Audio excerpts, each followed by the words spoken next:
Devasa surları olan, böyle dışarıdan bakıldığında aşılamaz duran tarihi bir kale hayal edin. Hani aklınıza gelen o klasik görüntüyü biliyorsunuzdur. İşte burçlar, ağır ahşap kapılar ve ufka doğru, yani dışarıdaki olası düşmana çevrilmiş devasa toplar. Evet, klasik savunma mantığı. Aynen öyle. Sınırlarınızı korumanın mantığı tam olarak budur. Fakat o kalenin kapısından içeri girip avluya adım attığınızda kan donduran bir şey fark ediyorsunuz. Namluların yönü mü? Kesinlikle. Surlardaki bütün o topların, o ağır silahların namluları dışarıya değil, doğrudan kalenin tam merkezine bakıyor. Yani sizi koruduğunu iddia eden o sistemin ta kendisi, kendi halkına dönük silahlanmış. Bizi dinleyen sizler için de bu tablo ilk bakışta inanılmaz irrasyonel gelebilir.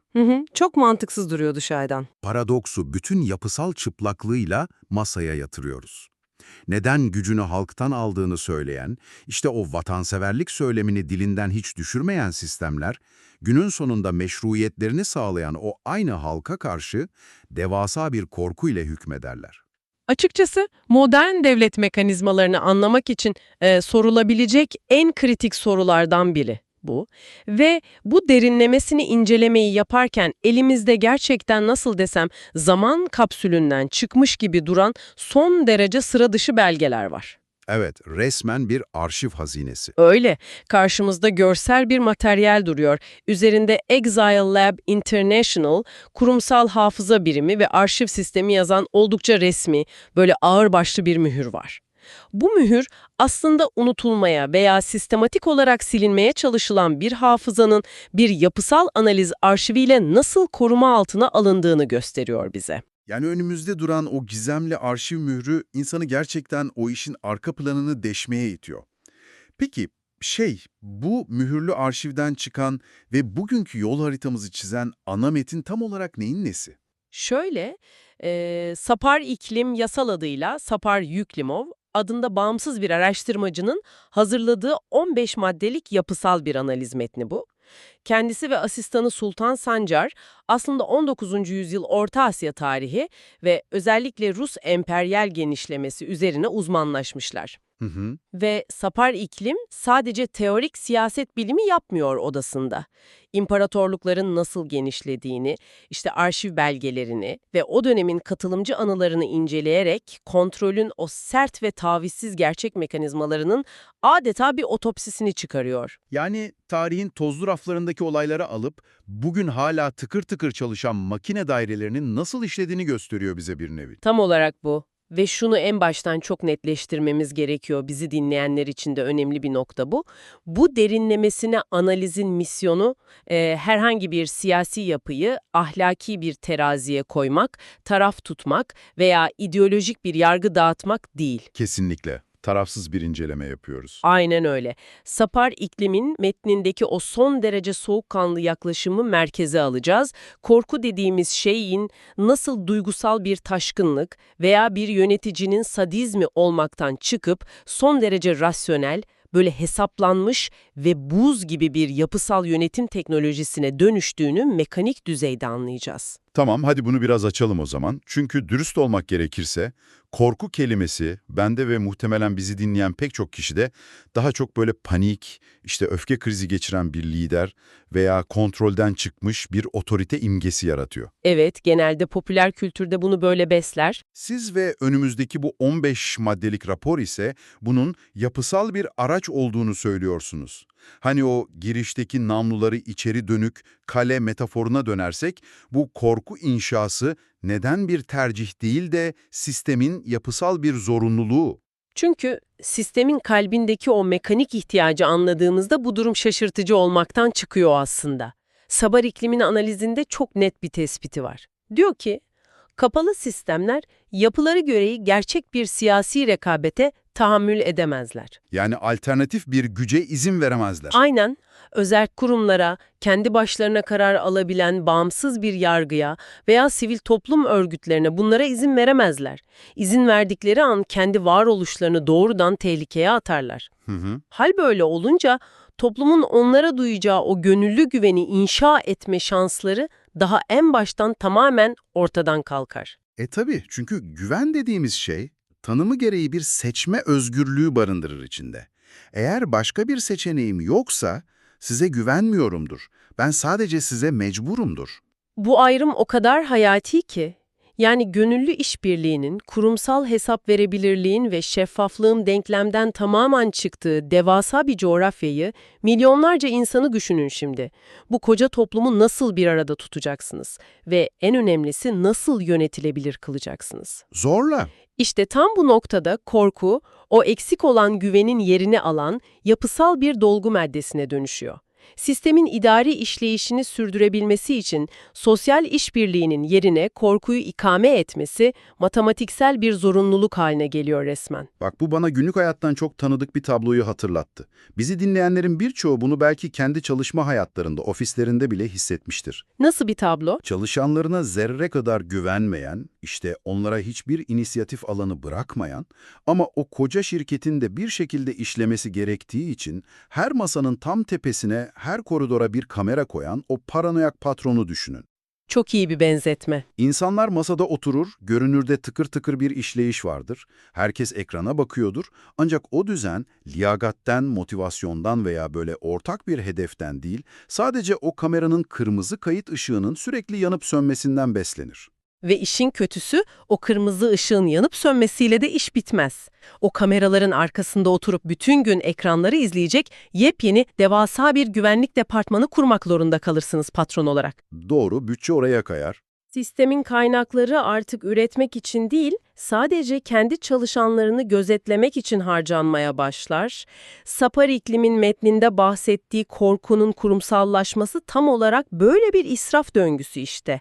Güveni yok ettiğinizde, onun boşluğunu dolduracak o baskı aygıtını finanse etmek ve sürdürmek zorundasınız. Bir saniye, tam bu noktada kafamı karıştıran çok temel bir mantık hatası var gibi geliyor bana. Nedir o? Eğer bu patronlar, yani bu makro düzeydeki kapalı sistemler, bahsettiğimiz o kameralarla, kurdukları o devasa gözetim bürokrasisiyle her şeyi zaten kontrol altında tutabiliyorlarsa, Hı hı. o zaman neden hala zahmet edip milyonlarca insanı sandık başına götürüp seçim yapıyorlar?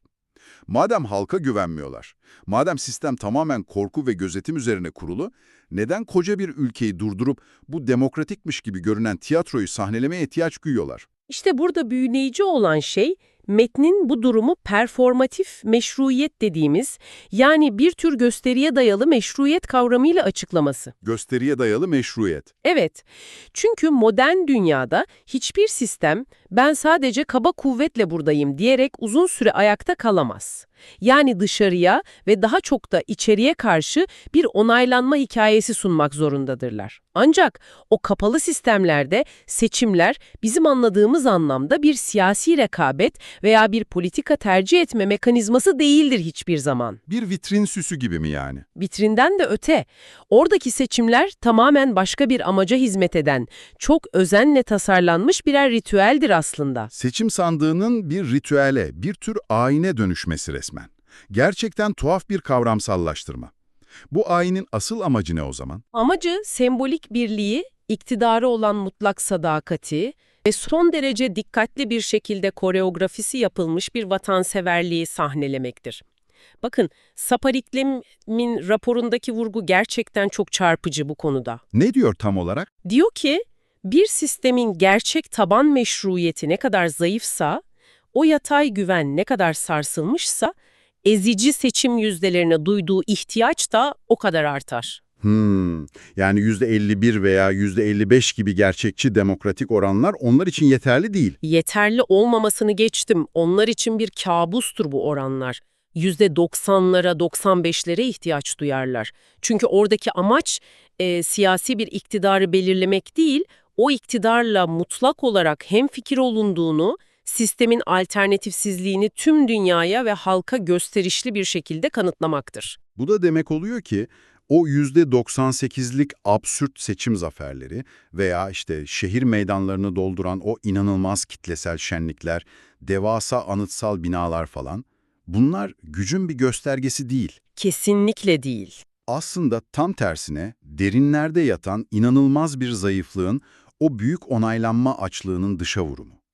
Yani devlet sokaktaki gerçek sosyal sorunları, ekonomiyi veya eğitimi yönetmeyi bir kenara bırakıp sadece bu sembolleri yönetmeye başlıyor o zaman. Bütün mesaisi o illüzyonu ayakta tutmak oluyor. Gerçek bir sosyal gerçekliği yönetemedikleri için simülasyonu yönetmek zorundalar zaten. Toplumsal parçalanmayı, kurumsal zayıflığı ve o azalan güveni gizlemek adına sahte bir ulusal uyum tablosu yaratılıyor.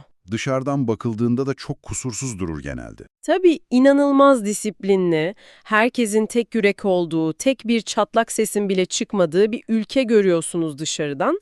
Ancak o tablonun arkasına geçtiğinizde o boyaların tutunduğu hiçbir yapısal kolon olmadığını, her şeyin havada asılı durduğunu anlıyorsunuz yavaş yavaş. Peki madem bu sistemler bu kadar kırılgan ve paranoyak içten içe, o zaman neden yüz binlerce bazen milyonlarca insanı o devasa meydanlara toplayıp mitingler düzenliyorlar? Neden risk alıyorlar diyorsunuz? Aynen. Halka bu kadar güvenmeyen bir devlet için o kadar insanı yan yana omuz omuza getirmek en büyük risk değil midir? Hani devletin asıl korktuğu şey yabancı işgalleri veya dış düşmanlar değil miydi normalde? Neden korkunun yönü ve o devasa organizasyon enerjisi sürekli kendi vatandaşını kontrol etmeye harcanıyor? Saçepa iklimin analizini 19. yüzyıldan alıp bugüne bağlayan en derin saptamalardan birine geldik şu an. Nedir o? Yüksek oranda merkezileşmiş o kapalı yapılar var ya, işte onlar sınır ötesindeki düşman ordularından ziyade içerideki potansiyelden ölümüne korkarlar aslında. Onların varoluşsal kabusu yabancı bir devlet falan değil, kendi toplumunun yatay olarak örgütlenebilme yeteneği, sivil güven ve dürüst iletişimdir. Kendi vatandaşından korkuyor yani. Evet, o milyonlarca insanı meydanlara kendileri topladıkları sürece bir sorun yoktur çünkü senaryoyu onlar yazmıştır, sahne onların kontrolündedir. Asıl tehdit devletin o koreografisi dışında kendi başına bir araya gelip hareket edebilen 3-5 kişilik sıradan vatandaş gruplarıdır. Yani bağımsız bir satranç kulübü veya yerel bir doktorlar birliği bu sistemin gözünde sınırlarına dayanmış yabancı bir tank taburundan daha tehlikeli olabiliyor. Tam olarak öyle. Toplumun kendi içinde bağ kurmasından, o karmaşık sosyal ağları oluşturmasından çok korkuyorlar. Kesinlikle öyle. Modern toplumlar gelişmek için, dünyayla rekabet edebilmek için o karmaşıklığa ihtiyaç duyar zaten. Eleştirel düşünceye, farklı fikirlerin çarpışmasına, bağımsız bilimsel araştırmalara ve yatay işbirliğine ihtiyacınız vardır bir devlet olarak. Evet, büyümenin motoru bu. Ancak karmaşık ve özgür bir toplum doğası gereği öngörülemezdir aynı zamanda. Geri bildirim üretir, itiraz eder, alternatif uzmanlıklar çıkarır ortaya. Kapalı bir sistemin dar penceresinden bakarsanız, toplumdaki bu öngörülemezlik doğrudan doğruya istikrarsızlık olarak kodlanır. İstikrarsızlık ise onlar için varoluşsal bir tehlikedir. Dolayısıyla sistemi korumak için toplumu basitleştirmek zorunda kalırlar. Liyakat yerine mutlak sadakati, işte yaratıcı fikirler yerine tahmin edilebilir vasatlığı, gerçek bir araştırma yerine körü körüne itaat etmeyi sistemin merkezine oturtuyorlar o zaman. Bu aslında muazzam bir kapasite israfı resmen. Kesinlikle bir israf. Şunu hayal edin bizi dinleyenler, elinizde en son teknolojiyle donatılmış, inanılmaz işlem gücüne sahip akıllı bir cihaz var. Akıllı telefon mesela. Aynen. Ama siz o cihazın kontrol edemeyeceğiniz uygulamalar yüklemesinden, internette kendi başına sizin istemediğiniz sitelere girmesinden o kadar çok korkuyorsunuz ki, bütün o gelişmiş çipleri, o yüksek işlemcileri yerinden söküp cihazı sadece 4 işlem yapabilen tuşlu, o eski tip bir hesap makinesine dönüştürüyorsunuz. Harika bir analoji oldu bu. Yani hesap makinesi işlem yapıyor mu? Yapıyor. Beklenmedik bir şey yapıyor mu? Asla. 2 kere 2 her zaman 4. Ama o cihazın potansiyelini, dünyayla etkileşim kurma kapasitesini kendi ellerinizle sonsuza dek yok etmiş oluyorsunuz. Ve o cihazı hesap makinesine çevirdiğiniz an dış dünyadaki teknolojik evrimle yani diğer ülkelerle rekabet etme şansınızı da tamamen kaybedersiniz.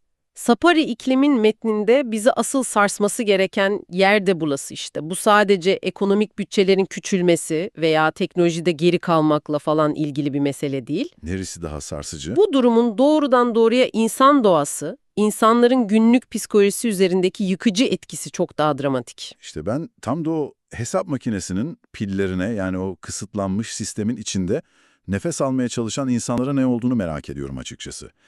Dürüstlüğün tehlikeli sayıldığı, bir sorunu dile getirmenin veya ufak bir inisiyatif almanın anında cezalandırıldığı, sistemin sadece dilsiz bir konformizmi ödüllendirdiği bu zehirli atmosfer. Hı hı. Orada yaşayan sıradan bir insanın psikolojisini, komşusuyla olan ilişkisini, sabah uyanıp işe gitme motivasyonunu nasıl değiştiriyor günlük hayatta? Rapor bu süreci analiz ederken çok yaygın bir hataya düşmememiz konusunda bizi uyarıyor en başta.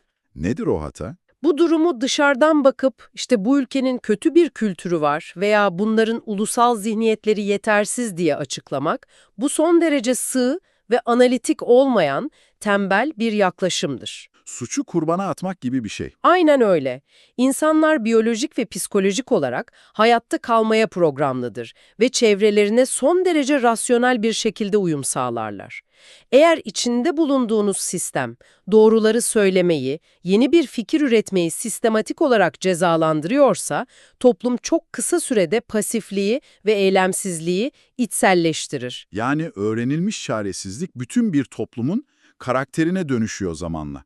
Kimse öne çıkmak, bir şeyi düzeltmek için elini taşın altına koymak istemiyor çünkü bunun bedelinin çok ağır olacağını herkes çok iyi biliyor. Sadece öne çıkmak da değil, işin daha kötüsü atomizasyon dediğimiz o yalıtılma süreci devreye giriyor. Atomizasyon. Evet, bir devleti sadece polis gücüyle her saniye kontrol edemezsiniz. Kaynaklar yetmez.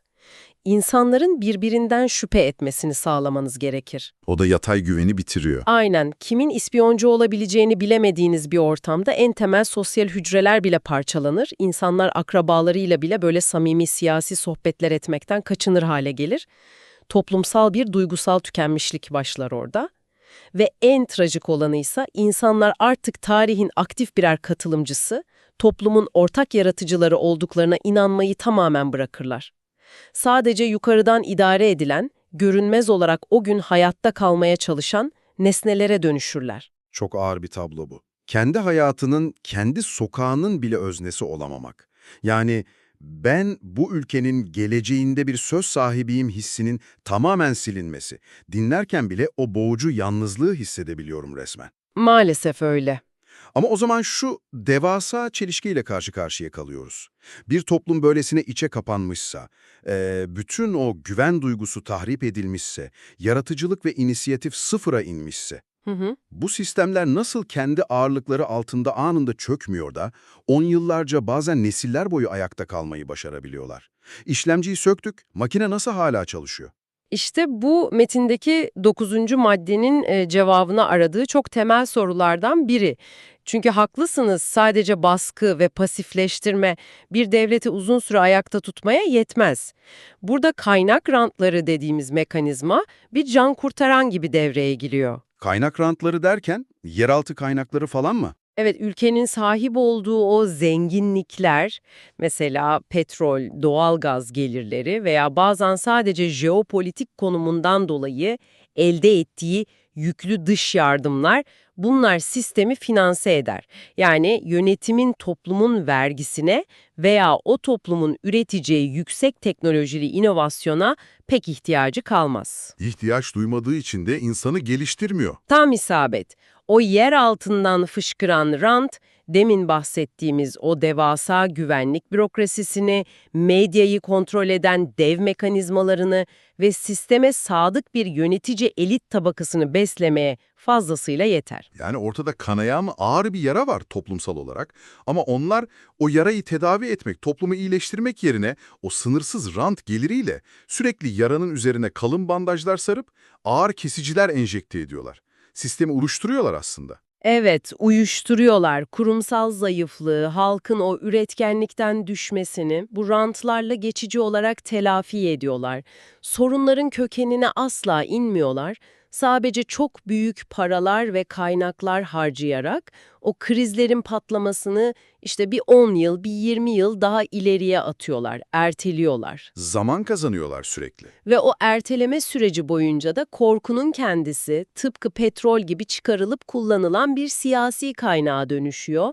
İnsanlar korktukça yan yana gelemiyor yan yana gelemedikçe ve o toplanan rantın hesabını sorabilecek kolektif bir itiraz üretemiyorlar hiçbir zaman. İyi de dış dünyadaki gerçeklik, o dışarıdaki evrim sürekli hızlanarak değişirken bu taşıma suyla dönen değirmen sonsuza kadar çalışamaz ki.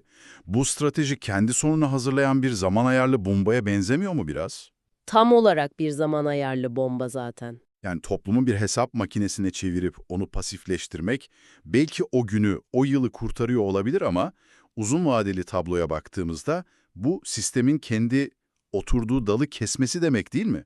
Tarihsel ironinin yani o büyük paradoksun kilitlendiği yer de tam olarak burası.